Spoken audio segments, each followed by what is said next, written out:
அனைவருக்கும் வணக்கம். நாம் அன்றைக்கி நம்ம சேனலில் 2வது எபிசோடாக தென்காசி மாவட்டத்தில் உள்ள சங்கரங்கோவில் பகுதியை சார்ந்த ஒரு கிராமத்தில் நடந்த நிகழ்ச்சியை பற்றி தான் நம்ம இன்றைக்கி 2வது எபிசோடாக பார்க்க போகிறோம். நண்பர்கள் அனைவருமே என்னுடைய சேனலுக்கு தொடர்ச்சி ஆதரவு வழங்குமாறு உங்கள்கிட்ட எல்லார்ட்டையும் கேட்டுக்கிறேன். அதாவதுங்க, கிராமத்து பேர் சொல்லக்கூடாது, அதனால் கிராமத்து பேர் சொல்லாமல் அந்த பையனுடைய பேரையும் கூட நான் மாற்றி தான் சொல்கிறேன். காரணம் இருக்குது, அதனால தான் நம்ம கொஞ்சம் யோசனை பண்ணி சொல்கிறோம், வேறு ஒன்றும் கிடையாது. அதனால் இந்த நிகழ்ச்சியில் பாதிக்கப்பட்ட யாருக்கும் பிரச்சனை வராது அப்படிங்கிற ஒரு காரணத்தினால நம்ம சொல்கிறோம். நம்ம நிகழ்ச்சியை தொடர்ந்து கேளுங்க. அதாவது தென்காசி மாவட்டத்தில் உள்ள சங்கரங்கோவில் பக்கத்தில் உள்ள ஒரு கிராமத்தில் சிவா அப்படின்னு ஒரு இளைஞர் இருக்கார். அந்த இளைஞர் அவர் தன்னுடைய நண்பர்களுடன் சேர்ந்து சரக்கடிக்கலாம் அப்படின்னு சொல்லிட்டு ஒரு திருவிழா சமயம், அந்த திருவிழா சமயத்தில் சரக்கடிப்போம்னு சொல்லிட்டு அவர் அந்த பகுதியில் உள்ள எந்த இடத்துல நம்ம தேர்வு செஞ்சு அடிக்கலாம் அப்படின்னு சொல்லி அவனுக்குள்ளே பேச்சு ஓடிக்கிட்டு இருக்கு. இந்த வட்டம் திருவிழா நம்ம ரொம்ப பிரம்மாண்டமாக நம்ம ஜம்முன்னு நல்லா என்ஜாய் பண்ணி நம்ம கொண்டாடணும், அதனால் ஒரு நல்ல இடமா பார்த்து கறியெல்லாம் எடுத்து சமைச்சு அடிச்சிருவோம் அப்படின்னு சொல்லி ஒவ்வொருத்தருக்கும் ஒவ்வொரு பிளான் இருக்குது. அப்போ எல்லோரும் ஏன்னா பெரும்பாலும் கிராம சைடில் இந்த மாதிரி ஒரு நிகழ்ச்சிகள் திருவிழா சமயங்களில் பெரும்பாலும் இளைஞர்கள் தண்ணி அடிப்பாங்க, ஆனால் வெளியில் அடிக்கிறதுக்கு தெரியக்கூடாதுங்கிறதுக்காக ஒதுக்குப்புறமாக எப்படி இந்த மாதிரி ஒரு இடங்களை தேர்வு செஞ்சு அந்த இடத்துல போய் உட்காந்து கும்பலாக உட்காந்து சரக்கு அடிக்க நல்லா ஆட்டம் பாட்டம்னு எல்லாம் முடிச்சுட்டு அப்படியே வருவாங்க, அப்படியே திருவிழா நிகழ்ச்சியிலையும் கலந்துக்கிடுவாங்க. இதுதான் எல்லா பகுதியிலையும் நடக்கக்கூடியது. அதுபோல் தான் இவரும் இந்த சிவா அப்படிங்கக்கூடிய இளைஞர்கள், அந்த நண்பர்கள் எல்லாரும் சேர்ந்து ஒரு 4-5 பேர் இருக்காங்க. அந்த நண்பர்கள் எல்லாரும் சேர்ந்து திட்டம் தீட்டுறாங்க, எங்கே போய் நம்ம சரக்கு அடிக்கலாம் என்ன ஏது அப்படின்ட்டு. அப்போது சரி, இந்த மாதிரி நம்ம ஒரு ஊருக்கு வெளியில் உள்ள ஒரு இடிவாட்டுக்குள்ளே சிக்கின ஒரு பில்டிங் ஒன்று இருக்குது. அங்கே நான் வச்சு சரக்கு அடித்தோம்னா பாட்டு போட்டு ஆடுனா யாருக்கு எந்த ஒரு சத்தமும் கேட்காது, அதனால் அந்த இடத்த நம்ம தேர்வு செய்வோம் அப்படின்னு சொல்லி எல்லாரும் சொல்கிறாங்க. சிவா அவரும் சொல்கிறாரு, ஓகே இதுவும் நல்ல இடமா தான் தெரியுது அப்படிங்கிற நம்ம சாமத்து வரைக்கும் நம்ம சரக்கு அடிச்சுட்டு அப்படியே திருவிழா அந்த கச்சேரிங்கக்கூடிய அந்த நிகழ்ச்சியில் போய் கலந்துக்கிடுவோம் அப்படின்னு சொல்லி பிளானில் இருக்காங்க. சரின்னு சொல்லி எல்லாருமே கறி எல்லாம் வீட்டில் அங்கங்கே எல்லார் வீட்லேயுமே கறி எடுத்துருக்குறாங்க. அந்த கறியை எல்லாருமே பெரும்பாலும் இவங்க சமைச்சு சாப்பிட்றதுக்கு ரொம்ப யோசனை பண்ணியிருக்காங்க. சரி நம்ம சமைச்சு சாப்பிட வேண்டாம், வீட்டில் தான் கறி எடுத்துருக்காங்களே, நம்ம அந்த சாப்பாடை கொண்டு அங்கே வச்சு சரக்கு அடிச்சுட்டு அதையும் சாப்பிட்டுட்டு போவோம்னு சொல்லி ஒவ்வொரு வீட்டிலேருந்தும் ஒன்று வந்திருக்குது. அந்த இடத்துக்கு தேர்வு செஞ்சுருக்காங்க. பெரும்பாலும் அந்த பகுதி அந்த என்ன சொல்ல, அந்த பகுதி ஆளாரமற்ற பகுதி தான், ஊருக்கு அவுட்ரு சைடு தான். அந்த வீடு பாதி வேலை கட்டியும் கட்டாமையும் அந்த மாதிரியெல்லாம் இருந்திருக்கு. அதனால் அப்படியே விட்டுட்டு போயிட்டாங்க போலுக்கும். அது எங்கே உள்ளவங்க என்னன்னு தெரியலை. அந்த வீடு ரொம்ப காலமாக அப்படியே இருந்திருக்கு. சரின்னு சொல்லிட்டு இங்கே என்ன வந்துட போகுது அப்படின்னு சொல்லிட்டு தைரியமாக போய் உள்ளே உட்காந்து போய் சரக்கு அடிச்சிருக்காங்க. அப்படியே அடிச்சுக்கிட்டு இருக்காங்க. நல்லா சரக்கு எல்லாமே நிறையா வாங்கிட்டு வந்திருக்காங்க. சரக்கு எல்லாம் அடித்து முடிச்சுட்டு சாப்பிட்டுட்டு பாட்டு போட்டு ஒவ்வொருத்தரும் அப்படியே என்ஜாய் பண்ணிக்கிட்டு இருக்காங்க. அப்படி இருக்கும்போது இந்த சிவா அப்படிங்கக்கூடிய அந்த நபர் மட்டும் ஒன்றுக்கு போயிட்டு வரேன்டா அப்படின்னு சொல்லிட்டு வெளியில் எந்திரிச்சு போயிருக்காரு. அப்போ போகும்போது தூரத்தில் ஒரு பெண்ணு நிற்கிற மாதிரி தெரிஞ்சிருக்கு. சரி, இது திருவிழா நேரத்தில் நம்ம சரக்கு அடிக்கிறதுக்கு ஊருக்கு அவுட்டரில் வந்துட்டோம், இதே திருவிழா நேரத்தில் நல்லா மேக்கப் போட்டு ஜம்மு நிற்கிறத பார்க்கல நம்ம ஊர் பிள்ளையாக இருக்குமா இல்லை என்ன ஏது இல்லை பக்கத்து ஊர் பிள்ளையாக இருக்குமா, இந்த பகுதியில் நம்ம இளைஞர்கள் யாராவது அந்த பெண்ணை வர வச்சுருப்பாங்க போலோ, இது யார் என்னன்னு பார்த்துடணும் அப்படின்னு சொல்லிட்டு நண்பர்கள்ட்ட போய் சொல்லியிருக்கான். ஆனால் நண்பர்கள் ரொம்ப கூத்துங்குமாலமாக இருக்காங்க. அதே இப்போ சொல்லுவோம் அப்படின்ட்டு இவர் போயிருக்காரு. கூத்துங்குமாலமாக இருக்காங்க, ரொம்ப மகிழ்ச்சியாக என்ஜாய் பண்ணிகிட்டு இருக்காங்க. அப்போ இவருக்கு ஒரு சின்ன ஒரு யோசனை என்னென்னா, நம்ம எப்படி நம்ம நண்பர்களை கூப்பிட்டு போனோம்னா மொத்தமாக போனோம்னா சிக்கலாக வந்துடும், பிடிச்சிருவாங்க, சத்தம் போடுவாங்க. அதே நேரத்தில் அந்த பெண்ணு பார்த்து பயந்துருச்சு அப்படின்னா மொத்தத்திலே என்ன சொல்ல, எந்த ஒரு காரியமும் நடக்காமல் போயிடும். மேலும் நடக்கும்போது ஒத்தையில் பார்த்தாலும் அது நமக்கு வேடிக்கை தான். இதில் இன்னொன்று முக்கியமாக சொல்ல போனோன்னா என்னென்னா, அந்த பெண்ணை நம்ம பார்த்துட்டோம்னா அது நமக்கு பயந்துக்கிட்டு நம்ம என்ன சொன்னாலும் கேட்கும் அப்படின்னு இவருக்கு ஒரு சின்ன ஒரு சபல புத்தியில் என்ன பண்ணிட்டாரு, இவர் தனியாக போய் ஒளிஞ்சு நின்று பார்க்காரு. ரொம்ப நேரம் அந்த பெண்ணு அங்கேயே நிற்கிற மாதிரியே இருந்திருக்கு. அதுக்கப்புறம் சரி இவர் பார்த்துருக்காரு, என்னன்னு போய் பேசிடுமா அப்படின்னு நினச்சி எந்திரிச்சு கொஞ்சம் பக்கத்தில் போக அது அப்படியே நடக்க ஆரம்பிச்சிருக்கு. அது நடக்க ஆரம்பிக்கும். இந்த பெண்ணு பின்னாடியே இந்த பையனும் அப்படியே பின்னாடியே போயிருக்காரு. அது ஒரு அடர்ந்த ஒரு வேலி பகுதிக்குள்ளே அப்படியே போயிருக்கு. இவரும் போயிருக்காரு. போய் பார்த்துருக்காரு, அந்த பொண்ணு ஒரு வேலிக்கடியில் போய் உட்காந்துருக்கு. சரி ரைட்டு, இது ஒரு நல்ல சமயம் தான், இந்த மாதிரி ஒரு சமயம் கிடைக்காது, நம்ம மனசில் உள்ளதை அப்படி கேட்டுருவோம், ஒருவேளை அந்த பொண்ணு இஷ்டப்பட்டது அப்படின்னா நம்ம இருந்துக்கலாம் அப்படின்னு சொல்லி அவரும் வந்து ஒரு மனசுக்குள்ளே ஒரு எண்ணத்தில் அந்த பெண்ணை போய் அப்படியே பக்கத்தில் போகவும் அந்த பெண் அப்படி அண்ணாந்து பார்த்துருக்கு. பார்க்கும்போது பெண்ணு நல்லா தான் இருந்திருக்கு. ஆனால் எங்கே உள்ள பெண்ணுன்னே அவருக்கும் தெரியலை. அப்போ அவர் பேச்சு கொடுக்கவும் அந்த பெண்ணு அப்படியே உத்து பார்த்துக்கிட்டே இருந்திருக்கு. இவர் ரொம்ப நேரம் பேசியிருக்காரு. அந்த பொண்ணுகிட்ட இருந்து எந்த ஒரு பதிலும் வரல. அப்படிங்கையில் லேசாக கையை தொட்டு பார்ப்பேன் அப்படின்னு தொடும்போது அந்த பெண்ணு வந்து அப்படியே தன்னுடைய விஸ்வரூபம் வேறு ஒரு உருவத்தை மாறினதும் முகம் மட்டும் அப்படியே ஒரு மாறி இருக்குது. பார்க்கவும் விழுந்து அடித்து ஓடியாந்துருக்காரு. வர்ற வழியில் அந்த பெண்ணு பின்னாடி அடித்த மாதிரி ஏதோ ஒன்று தெரிஞ்சிருக்கு. இவருக்கு அதுக்கப்புறம் ஒன்றும் தெரியலை. சுயநினைவு இல்லாமல் அப்படியே விழுந்துட்டார். அப்படியே விழுந்து அந்த இடத்துலையே வந்து கூப்பிடப்படுத்திருக்காரு. என்னடா நம்ம நண்பனை காணாமல் போனவன்னு ஆளை காணுமே அப்படின்னு சொல்லிட்டு நண்பர்கள் எல்லாருமே நிகழ்ச்சி பார்க்க வேறு போகணுமே அப்படின்னு தேடுறாங்க. இவர் தான் இங்கே இடக்கார அங்கே எப்படி இருப்பார். சுற்றி முற்றி பார்த்துருக்காங்க. சரி நம்மகிட்ட தான் ஃபோன் இருக்குதே அடிப்போம். இது வந்து 2017 சமயத்தில் நடந்தது. அந்த நேரத்தில் வந்து பெரும்பாலும் வந்து எல்லார்ட்டையுமே ஃபோன் இல்லாமல் இருக்கத்தான் செய்யுது. இவர் இளைஞரும் இல்லையா, அப்படிங்கிற இவர்களையும் ஃபோன் இருந்திருக்கு. அடிச்சிருக்காங்க, எடுக்கவே இல்லை. அப்போது என்னடா இது அப்படின்னு சொல்லிட்டு அடித்து பார்க்குறாங்க. சுற்றி முற்றி பார்க்குறாங்க. ஒன்றுமே தெரியவே இல்லை. சரி ஒருவேளை கூட்டத்துக்கு கண்டும் போயிருப்பானோ, நிகழ்ச்சி கண்டும் எதுவும் போனுக்குன்னு யாருக்கும் பேசிக்கிட்டு அப்படியே போயிட்டானா. சரி போனது அங்கே ஊருக்குள்ளே திருவிழா இடத்துல நிற்கிறதுனால சரி நமக்கு வந்து இது வந்து சத்தத்தில் இவருக்கு எதுவுமே கேட்கல போலுக்கும், நம்ம அப்படியே போய் பார்ப்போம் அப்படின்னு சொல்லிட்டு பசங்க எல்லாருமே பேசிக்கிட்டு ஊருக்குள்ளே திருவிழாவுக்கும் பார்க்க போயிட்டாங்க. அப்படியே திருவிழாக்குள்ளே போனதும் தான் அவங்களுக்கு வந்து அப்படியே மறந்துட்டாங்க. அவங்களோட எல்லாரோட மகிழ்ச்சியை அப்படியே கொண்டாடிட்டு அப்படியே சந்தோஷமாக இருந்து அவங்க வீட்டுக்கு போயிட்டாங்க. இங்கே தான் சிவா வீட்டு பக்கமே வரலையே. சரி நம்ம பையன் வந்து திருவிழாவில் நல்லா என்ஜாய் பண்ணியிருப்பார். பசங்களோட இருப்பாங்கன்னு வீட்டில் யாரும் தேடலை எதுவும் செய்யலை. இவர் அங்கே கிடக்கிறாரு. மறுநாள் காலையில் அந்த பகுதியில் போன பாத்ரூம் அது போக அந்த பிஞ்சைக்கு காட்டுகளுக்கு வேலைக்கு போகிறவங்க இப்படி இந்த மாதிரி இருக்காங்கள்ல, திருவிழாவுக்கு மறுநாள் அவங்க இடத்துக்கு பிஞ்சைக்கெல்லாம் போவாங்க இல்லையா. அதே நேரத்தில் வந்து ஒரு அவுட் சைடு இந்த மாதிரி எல்லாம் போகும்போது அவர் அப்படி படுத்திருந்திருக்காரு. அவர் அப்படி தலையை இப்படி திருப்பி தட்டி எழுப்பியிருக்காங்க. எந்திரிக்கவே இல்லை. அப்படிங்கல கொஞ்சம் அடித்து எழுப்பவும் எந்திரிச்சிட்டாரு. எந்திரிக்கும் அப்படியே பேந்த முழிச்சிருக்காரு. அப்போது அங்கே உள்ள அந்த ரெண்டு மூணு இளைஞர்கள் தான் போய் எழுப்பியிருக்காங்க. என்னடா நைட்டு நல்ல போதையா இங்கே வந்து படுத்து கிடக்குங்க, இங்கே வந்து இருக்குது என்ன வேணும் அப்படி இப்படின்னு கேட்கல. அந்த பையன் எதுவுமே சொல்லவே இல்லை. மூச்சு காட்டாமல் அறமடாமல் வந்து வீட்டுக்கு வந்து படுத்துக்கிட்டாரு.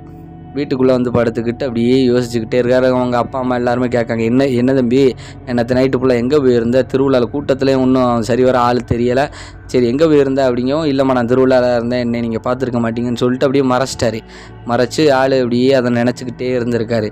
கொஞ்சம் நேரம் கழித்து அப்படியே மேலெல்லாம் சுட ஆரம்பித்து ஒரு மாதிரி காய்ச்சல் மாதிரி வந்திருக்கு. அப்போ அவங்க அப்பா அம்மா என்னடா காய்ச்சல் மாதிரி தெரியுதுன்னு தொட்டு பார்த்துட்டு சரின்னு சொல்லி ஆஸ்பத்திரிக்கெல்லாம் கூப்பிட்டு போயிருக்காங்க. ஆஸ்பத்திரி கூப்பிட்டு போய் பார்த்துருக்காங்க. ஆஸ்பத்திரிலையும் காய்ச்சல் இது நார்மலான காய்ச்சல் தான் சொல்லி ஊசி மாத்திரை எல்லாம் போட்டிருக்காங்க. காய்ச்சல் ஒரு 4-5 நாள் தொடர்ச்சியாக இருக்குது. அதுக்கப்புறமும் அவருக்கு வந்து ஒரு மாதிரியாகவே உடம்புக்கு இருந்துக்கிட்டே இருந்திருக்கு. என்ன இப்படி இருக்காங்கவும் அந்த பையனுக்கே வந்து ஒரு சந்தேகம் ஆயிடுச்சு. என்னடா இதனால் கண்டு இருக்குமோ, ஒரு வேளை நிறைய பேர் சொல்லுவாங்களே நம்ம வந்து இந்த காற்று கருப்பு இந்த பேய் பிசாசுகளை பார்த்தா ஒரு வேளை இந்த மாதிரி உடம்புக்கு சரியில்லாமல் போயிருமே, காய்ச்சல் அடிக்குமே அப்படிங்கிற மாதிரி அவரே நினச்சிக்கிட்டு ஃப்ரெண்ட்ஸுகள்கிட்ட சொல்லியிருக்காங்க. ஃப்ரெண்ட்ஸு கேள்வி நீ சிரிச்சிருக்காங்க, யார் தான் நம்புவா, இன்றைக்கி வேணால் போய் பார்ப்போமா, செக் பண்ணி பார்ப்போமா, அந்த மாதிரி அந்த இடத்துல இருக்கா அப்படின்னு சொல்லி எல்லாம் கேட்டிருக்காங்க. போதுமப்பா சாமி, அன்னைக்கு நான் போயிட்டு வந்ததே நான் ரொம்ப சிரமப்பட்டேன் அப்படின்னு சொல்லிட்டு சரி யோசனை பண்ணி பார்த்துருக்காரு. வீட்டில் சொல்லிட வேண்டியதான், வேறு வழி இல்லை.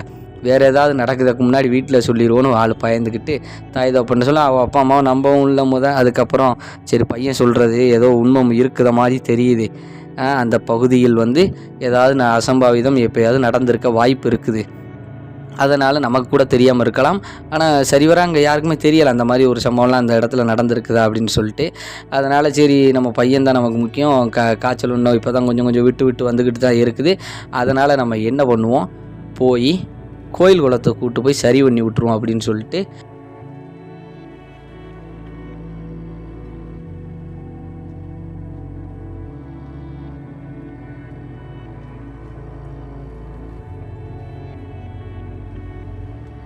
ஊரின் எல்லைப்புறத்தில் உள்ள ஒரு சுடலமாடசாமி கோயிலுக்கு வந்து தனது பையனை அவர் சம்மதத்தோடு தான் போகுது. ஏன்னா அவர் தான் பயந்துட்டார். இருந்தாலும் எதுவும் நடக்கிறதுக்கு முன்னாடி நம்ம வந்து போயிடுவோன்னு நினச்சி தான் அப்பா அம்மாட்ட சொல்லி தான் சொல்லியிருக்காரு. அதனால் சரி பையனே சொல்கிறா நம்ம போயிடும், கோயிலுக்கு போகிறதுனால ஒன்றும் இல்லைன்னு சொல்லிட்டு அந்த சுடலை மாடன் கோயிலுக்கு வந்து ஒரு வெள்ளி செவ்வாய்ன்னு நினைக்கிறேன். அந்த வெள்ளி செவ்வாயில் வந்து அந்த சாமி வந்து அதாவது சாமியாடி வருதி சொல்லும், குறி சொல்லும். மேலும் வந்து சாமி ஒரு சில பிரச்சனைகளை வந்து தீர்த்து கொடுக்கும்.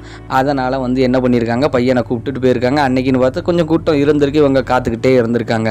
கொஞ்சம் நேரம் ஆக ஆக ஆக ஆக இவர் வந்து அப்படியே உடம்பு ஒரு மாதிரி அவருக்கு சிலிர்க்க ஆரம்பிக்கி, குளிர ஆரம்பிக்கி, சூட ஆரம்பிக்கி, இப்படி மாறி மாறி ஒரு மாதிரியே இருக்குது. அது இவருக்கே வந்து உணர்ந்த மாதிரியே தெரியுது.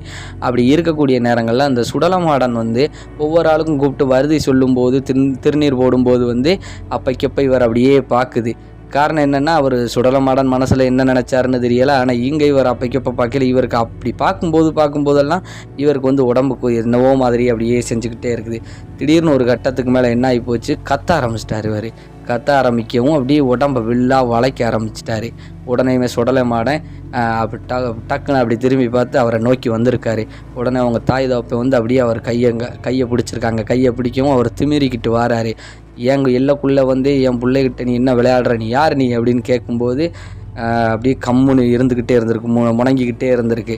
என்னடா முணங்கிக்கிட்டே இருக்குது அப்படின்னு சொல்லிட்டு அப்பா அம்மா எல்லாமே அப்படியே பார்க்காங்க. என்ன பையனுக்கு எதுவும் ஆயிடுச்சாங்கவும், சாமி என்னாச்சு சாமிங்கள, உன் பையன் போகக்கூடாத இடத்துக்கு போய் செய்யக்கூடாத ஒரு விஷயங்களை ஈடுபட்டிருக்கான், அதனால தான் இந்த மாதிரி. ஒன்றும் பிரச்சனை இல்லை, பயப்படாத, நான் உன் பிள்ளைய வந்து திருப்பி தரேன், ஒன்றும் பிரச்சனை இல்லை, நான் இந்த பிரச்சனையை தீர்த்து தரேன் அப்படின்னு சொல்லி சுடலமாடன் என்ன பண்ணியிருக்காரு, தன்னிடம் இருக்க திருநாரை தூக்கி போடவும் அப்படியே ஆவேசமாக இந்த பையன் வந்து சிவாங்கிற பையன் வந்து அப்படியே அழுக ஆரம்பிக்கும், அப்படியே முறைக்க ஆரம்பிக்கும்.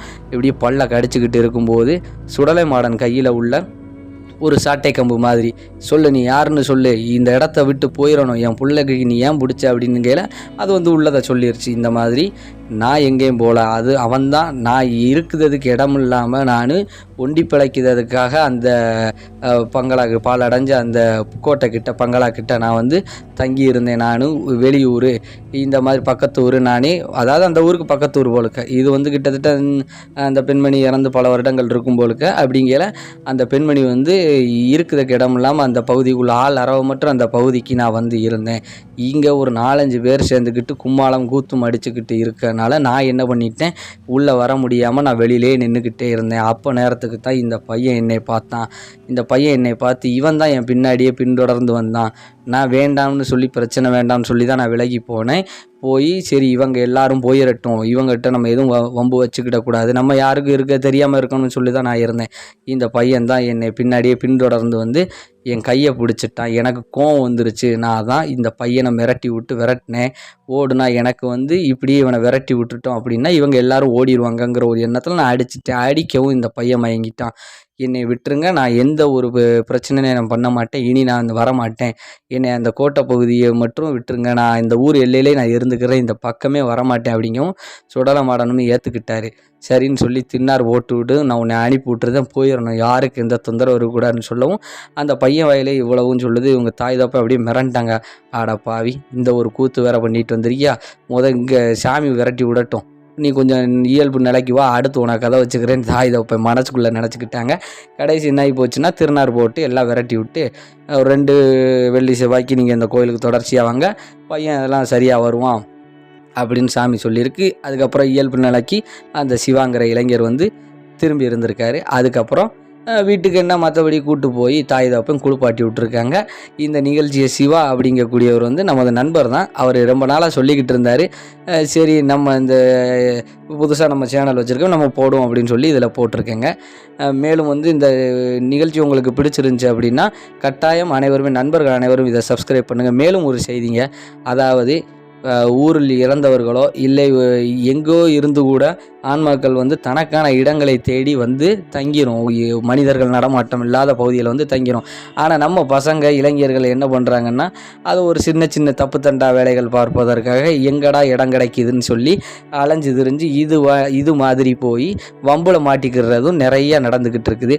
அதனால் நம் இளைஞர்கள் தப்பு தண்டா பெரும்பாலும் பண்ண வேண்டாம், அப்படி பண்ணினாலுமே இடத்த மாற்றிக்கோங்க, இதுபோல் இடங்களை தேர்வு செய்யாதீங்க. தப்பு தண்டாவை முடிஞ்ச அளவு குறைச்சிக்கிறது நல்லது. நன்றிங்க. நம்ம நிகழ்ச்சிக்கு மறக்காமல் எல்லாரும் சப்ஸ்கிரைப் பண்ணுங்கள். உங்கள் நண்பர்களுக்கு இந்த நிகழ்ச்சியை வந்து ஷேர் பண்ணிங்க அப்படின்னா நமக்கு இப்படி ஒரு சேனல் இருக்குது அப்படின்னு சொல்லி நிறைய பேருக்கு தெரிய வரும். மேலும் எனக்கு ஒரு பெரிய ஆதரவாக இருக்கும். ஏன் சொல்கிறேன் அப்படின்னு நம்ம பார்த்தோம் அப்படின்னா, எனக்கு தெரிஞ்சு முடிந்தளவு நண்பர்களாகிய உங்களிடமும் மேலும் எனக்கு தெரிந்த ஒரு சில அமானுஷ்ய கதைகளை வந்து நம்ம சேனலில் வந்து புதுசாக நான் ஒளிபரப்பு பண்ணுவேங்கிறத வந்து கேட்டுக்கிறேன். நண்பர்கள் அனைவரும் தொடர்ந்து எனக்கு ஆதரவு வழங்குங்க. நம்ம சேனலை வர வர வர நானும் கொஞ்சம் முன்னேற்றி கொண்டு வர்றதுக்கு இது உதவியாக இருக்கும். அதே நேரத்தில் வந்து உங்களிடமும் நான் வந்து ஒரு சில என்னுடைய எண்ணையும் நான் வந்து அடுத்தடுத்த வீடியோக்களில் நான் பதிவிடுவேன். அந்த எண்ணை வைத்து ஃபோன் நம்பரை வைத்து கொண்டு உங்களுக்கு வாழ்க்கையில் நடந்த அந்த அமானுஷ்ய சம்பவங்களையும் சொல்லுங்கள். இது வந்து உங்களுக்கு ஒரு பொழுதுபோக்காகவும் இருக்கலாம். ஒரு சில இது போன்று நடந்து கொண்டு இருக்கிறது நம்ம பகுதிகளில் அப்படின்னு கொஞ்சம் தெரிஞ்சுக்கலாம். எனக்கும் வந்து இது வந்து ஒரு என்டர்டெயின்மெண்ட் பொழுதுபோக்கு. மேலும் வந்து எனக்கும் இது ஒரு ஆதரவாக இருக்கும். நீங்கள் வழங்கக்கூடிய இந்த தொடர்ச்சியாக எனக்கு ஆதரவு வழங்குனீங்கன்னா எனக்கும் இது ஒரு பெரிய சப்போர்ட்டிவாக இருக்குங்கிறத தெரியப்படுத்திக்கிறேன். நன்றி, வணக்கம்.